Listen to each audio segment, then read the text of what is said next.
ka-fitness, I'm Coach LV, and for today's video, share ko sa inyo ang 3 exercises para sa ating flat na tummy at flat na puson. Gagawin natin to ng nakaupo lang. Gawin nyo ang bawat exercise ng 30 seconds. For our first exercise, ang ating knee tuck or knee raise.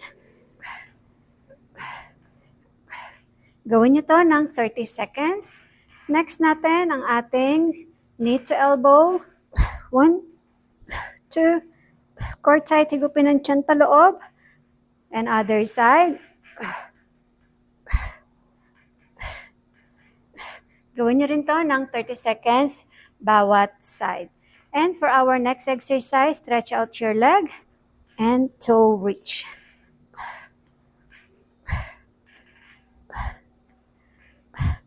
Gawin nyo rin to ng 30 seconds. Ulitin nyo lang ating exercise ng 3 hanggang 4 na rounds, depende sa inyong